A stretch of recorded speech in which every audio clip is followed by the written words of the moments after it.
The first heat of the day, it's going to feature the two-time world champion Tyler Wright going up against Johanne Defay. Always lethal when there's a bit of reef under the surface, just unafraid to tackle those tough sections that sometimes other competitors shy away from. And Coco Ho also in the lineup, and anytime you get a cupped out face on a 2 to 4 foot right-hander, Coco Ho's stocks go up. She is so dangerous in those kind of conditions. We've got some live action here at the moment. Coco Ho going to get started. Well, Coco's also had a victory here at Karamas. She's going to rip into this first wave. Nice stylish slice off the top to get started. Just a clean flow. Never really got a big steep section that allowed her to dig into a major turn, but just always enjoy watching that style. Coco deciding to stop that process from happening. Coco digging in. Talk about her just finding that rhythm. Look at that speed she gathers down the line and then digs that rail in, looking forwards just to make sure that she's not left behind by this wave, finds that wrap. So just, you know, a good wave to get started. It's not going to be anything excellent at this moment, but definitely a great way to open up your morning. First heat of the day, just getting the reps in, making sure you're warmed up and ready for action.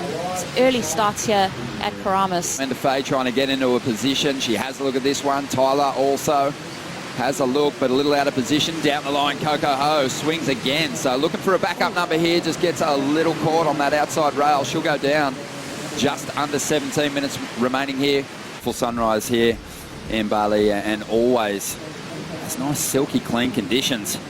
And have a look at Coco Ho tucking in on the inside here on her third wave, trying to get a backup number to go with the 5.33. She's been pretty well positioned so far throughout this heat. Johanne Defay now taking off though. She tucks into the barrel, still going in this one, can't find the exit. But Coco Ho's been the busiest surfer in the lineup, 3 waves, the best of her efforts of 5.33. Still looking for a backup number. Well, she has just surrendered priority on that outside section too, so you'd have to call that a blunder more than halfway through this heat, and still no decent score to speak of for the two-time world champ. But Johanne Defay trying to get herself into the heat.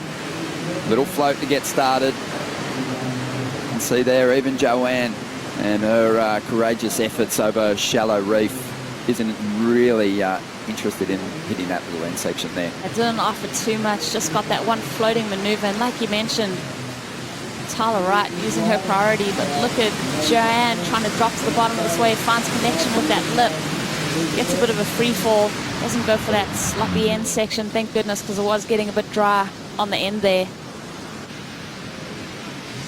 Well, here goes Tyler, just hunting something on the inside. She was without priority. Let's see what she can do with this one. Clean float to get started. Into the pocket, winds through a little carve there. Draws that third turn out a little more. Such great variety on the forehand, just milking this wave. Extracting a lot of points out of this one. And when you compare that to the 5.33 of Coco Ho's, this should be a pretty decent ride. Tell that Tyler Wright was engaged in that wave. She kept her board moving. She kept those little turns in between, no rail digs. So Tyler Wright finding her best wave of the heat so far, finds the first floater maneuver. She looks straight into her next wrapping turn and then really lets it go there for a big wind up, stays in that critical section, throws that tail around. Like you mentioned, milking this wave for all the points that it's worth. And you see that sunrise there yesterday when I was out in the lineup, just noting that that does come into play when you're looking down the line on these right-handers. It blares right into your retinas, so something else to think about. But Tyler Wright getting that rail work done, staying engaged in this wave, and a variety of maneuvers too. She had that float, she had the calves, tail slide. It's really hard not to sort of think of Tyler as the most mentally tough. But at the moment, she's going to have some work to do, because Coco Ho has just locked into a nice wave here. Beautiful barrel to get started. And gets a couple of decent turns done in the pocket as well. So a great response. It felt like Tyler was going to really find that momentum after that first ride. Coco really just stealing the attention away, taking the spotlight back with a nice tube ride on the outside. You know, I think this wave, the size of this wave, everything about it just suits Coco. That she maximized her time in the barrel, disappeared completely there for a second, goes straight into this carving move, and then even finds a rebate here on that maneuver. So Coco Ho, I think we could see this you know, go up into that excellent range. She did have a bit of time under the cover there, under the hood, and then hooked straight into that turn. It did offer that bit of lip for her to make connection with the rails. So I love the fact that Coco, you see her from the get-go, she put the 5 on the board. She's staying engaged in this heat. She's really looking for those reps, and she looks loose and comfortable. Those 2 hits. And not letting up. Up again, Wright number 5. Trying to get rid of a 5.33.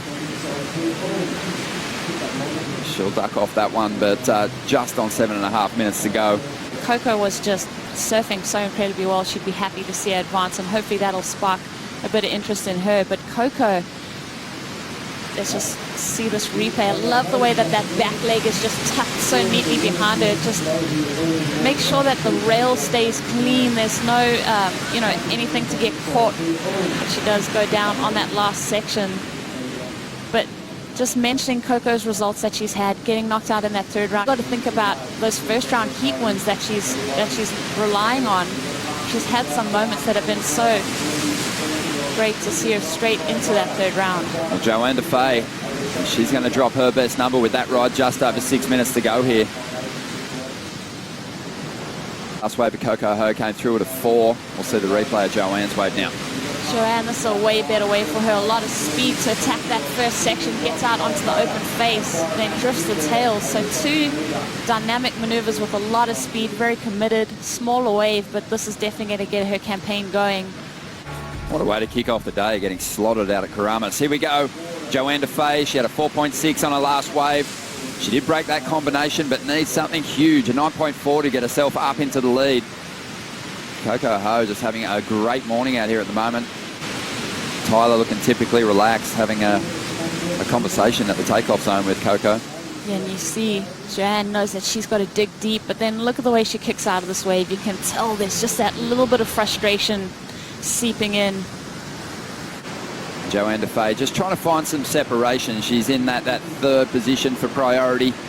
She has a look at this one, but Coco, she's well aware that she has priority in this situation. Belts the lip, falls down late. That was the opportunity. Yeah. She needed a big number, an 8.34. I think she got on the tail of the board just trying to stall and get a bit of cover, but the replay of Coco's ride. Yeah, and she just flexes her 2nd priority on Johanne there. We'll talk about that little bit of competitive spark. Wants to keep a very close eye on her competitors at the moment, but that does leave Tyler Wright in a good position to pick up on this one. And Tyler, uncharacteristic there, just seemed to be a little off balance during the drop maybe. Definitely, and went a little hard.